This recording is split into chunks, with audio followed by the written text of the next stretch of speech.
My name is Lawrence Davidson, sponsored by Soldiers to Scholars and Westchester University. We're conducting our third interview with Kevin Cianfrani. Today is September 3rd, 2010. State your full name. Kevin Martin Cianfrani. Where were you born? When? Where? Where? Philadelphia, PA. Right in Philadelphia or a town specific? Right in Philadelphia, PA. Okay, and you were raised there as well? Actually, I traveled all around the United States. My father was active duty military. I was raised in Fort Rucker, Alabama, and then traveled up here to Bucks County in the suburbs of Philly, and spent some time in upstate New York, right outside of Rochester, and then back to Bucks County. So I've kind of been all over the place, but majority of my life's been in Bucks County. And you graduated from high school? Penridge High School, yep. Penridge High School. Did you participate in sports? Didn't do much sports. I was more kind of concerned in physical fitness. I was very outdoorsy, did a lot of things, biking, some clubs, outdoor clubs, and really focused on preparing myself for the military because I kind of had a mindset that I was going to go and do that. So getting myself in shape, I spent a couple of years doing so. So didn't do much sports, but I kept myself pretty busy preparing myself.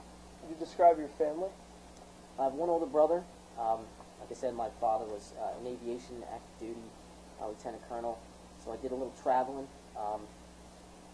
Like I said, I spent most of my time in Alabama, PA, and New York. So I got a lot of experience to meet with a lot of soldiers, a lot of officers, kind of helped me prepare for what I was going to, eventually end up doing. So a military family atmosphere? Yeah, very military brat type atmosphere. Most Any struggles with that in terms of moving? Absolutely. I think across the board, everybody would kind of say the same thing. It wasn't really easy transferring schools. I probably transferred 5 times throughout my whole life. I mean, you come from the South to upstate New York to, the suburbs of Philly. They're all different in their own which way. So it was hard. It was hard growing up. It definitely had an impact on my life and just anybody that actually lives that lifestyle. What was the single hardest, or is there a story that would, a period of time that was most difficult? Or honestly, probably I moved a couple times in high school, and I was trying to get into the swing of things at that age, in your teens, and traveling from one school and kind of starting over and then moving back my senior year, trying to fit in, and it got kind of complicated. So I guess that would probably be, besides my father having to travel, adjusting to new people and new schools was always a challenge. How did you guys have church or religion? Or when I was younger, I was involved in a lot of CCD and things like that. As I got older, not as much. But I mean, everybody had faith, that helped out a lot throughout my life. So. And you did well in high school in terms of grades? I think so. I didn't focus a lot on setting myself up for college because I had a pretty good mindset from a young age that I wanted to go in the military. So I more or less did what I needed to do to pass, to graduate. I'd say average or maybe a little above average. Really didn't have much trouble with academics, but I didn't really put myself in a mindset for college. So I guess that would kind of help out a little bit because I had a straightforward plan, as you could say. How old were you in September 11th, 2001? I was a freshman in high school, and that was a very changing point in my life. I still remember sitting in the classroom and hearing it over the announcements that the planes have hit the towers, and the emotions that ran through my body at the time. I almost knew that it was going to be fate, that this was my calling, using the knowledge and skills that I've acquired over the years, even at freshman in high school. I knew I wanted to be right over there, and seeing those towers fall, I knew right away what was going to come up next as far as military operations.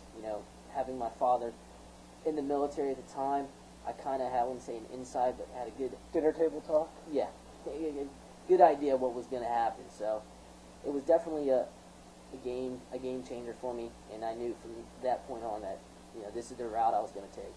How much was it talked about within your house? I mean, well, my father was a ROTC instructor at the time, and I was around ROTC cadets a lot, and I got to see, a lot of first-hand stuff.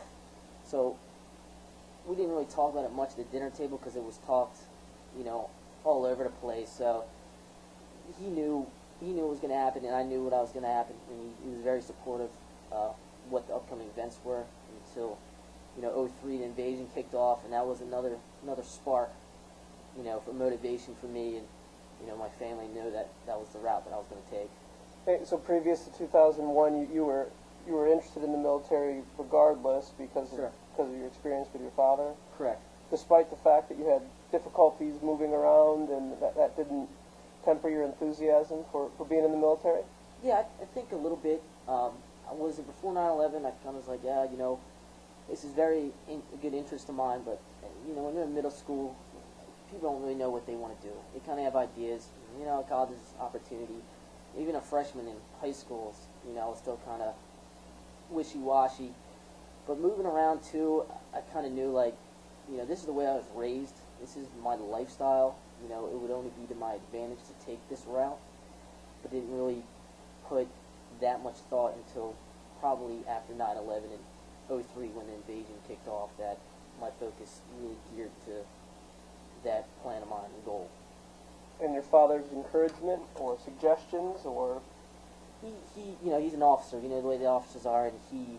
I don't. Go ahead. Well, the way they act, and he wanted me to take that route. Be an officer. That right. They talk up the office. They're enlisted and officers. A big difference there, and I knew that I wanted to be. I was young. I wanted to do the action. I wanted to be on the ground. I wasn't more or less doing paperwork. I wanted the adrenaline. I wanted to be in it. And he said, hey, whatever you want to do, I'll be supportive. I think he would have liked me to do that way, but I didn't want to wait 4 years out of high school to get, be here where I'm at now. So there was definitely encouragement there. He was supportive regardless of what I wanted to do. So he was encouraging you to join the military just on the officer side of the house. I think there's a little lean there. Sure. Like I said, I hung out with a lot of ROTC cadets, so I was around officers a lot, and didn't really hang out with much enlisted. That's the way I was raised. There was always officers here, so I was kind of I wouldn't say an outcast, but I took a different route. But he was supportive either way, which way I was going to go. So I don't imagine you had much experience with a recruiter. It was actually very easily, and I understand that he told me that I was probably the easiest guy he put through. I went in there, and I could tell right away if he was going to give me the spiel or not, because I knew just as much as he did, and I was 17, and I needed both my parents' signatures, and my dad said, if that's the route you want to take, I'll sign it for you. My mother was a little hesitant, of course, like any other mother, that it wasn't the best idea that she wanted to hear, but she knew that that's what I wanted to do, so I actually joined when I was 17, and I had to wait almost a year in the DEP program, delayed entry program, what you do before you send off to basic training. How does that work? Well, if you're in high school still and you're waiting to graduate or turn 18, and I turned 18 pretty much at the end of my graduation, you go sign up at the recruiter's office and you get put in this delayed entry program, and you're there with a few other recruits that are waiting to get sent off. And it actually was a pretty good program. We did a lot of studying, a lot of pretty basic knowledge, and since I had a kind of basic baseline of knowledge, I was able to kind of give some advice to these upcoming recruits. And we actually went and did events in Jersey, did some fundraising, things like that, we brought a lot of recruits from Jersey, Philadelphia, and we competed, challenges and things like that, and it actually was a pretty good deal because it made people more calm going into basics. They had like a little pre-knowledge. So did you guys talk about the war during that period with the delayed entry, or? Some of us, a lot of combat MOS guys got a little more into it. The recruits that were, doing little logistics and stuff like that, they didn't really have an understanding, because I knew a lot about infantry and Tier 1 stuff, and we had a bunch of CAV guys, and me personally, I was able to talk to them and kind of have an idea, because I would do a lot of my own personal research, a lot of studying on my own.